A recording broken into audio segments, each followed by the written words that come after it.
વલસાડ નજીક ડુંગરી હાઈવે પર બપોરના સમયે એક ઇકો કાર હાઈવે પર અચાનક પલટી ખાઈ ગઈ હતી અને કારમાં એકાએક આગ ફાટી નીકળતા કાર બળીને ખાખ થઈ હતી। સદનસીબે કારમાં સવાર લોકો સમય સૂચકતા વાપરી કારમાંથી નીકળી જતા તેઓનો ચમત્કારી બચાવ થયો હતો અને આગ ઉપર કાબુ મેળવવા માટે વલસાડ ફાયર બ્રિગેડની ટીમ તેમજ 108 એમ્બ્યુલન્સની ટીમ દોડી આવી હતી। આ બનાવને પગલે હાઈવે પર ટ્રાફિક જામ થઈ જતા પોલીસે કામગીરી હાથ ધરી હતી।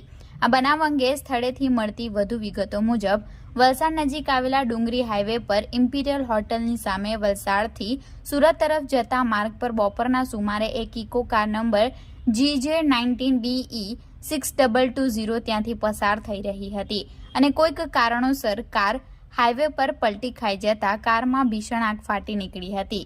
સદનસીબે કારમાં સવાર કાર ચાલક કારમાંથી ઉતરી ગયા હતા અને ઇકો કાર CNG હોવાથી એકાએક કારમાં આગ લાગી ગઈ હતી અને થોડી જ ક્ષણોમાં આખી કાર બળીને ખાખ થઈ ગઈ હતી। આ બનાવ બનતા તાત્કાલિક આસપાસના લોકો મદદ માટે દોડી આવ્યા હતા અને હાઈવે પરથી પસાર થતા વાહનો અટકાવી ફાયર બ્રિગેડને ઘટનાની જાણ કરી હતી। સાથે કોઈને જાન કે ઈજા નહીં પહોંચી તે માટે તકેદારીના ભાગરૂપે 108 એમ્બ્યુલન્સને પણ જાણ કરવામાં આવી હતી। આ બનાવ બાદ હાઈવે પર ભારે ટ્રાફિક થઈ જતા ડુંગરી પોલીસ તાત્કાલિક સ્થળ પર પહોંચી આવી કામગીરી હાથ ધરી હતી અને આ બનાવમાં કારમાં સવાર તમામ લોકોનો ચમત્કારી બચાવ થયો હતો અને મોટી હોનારત થતા અટકી હતી।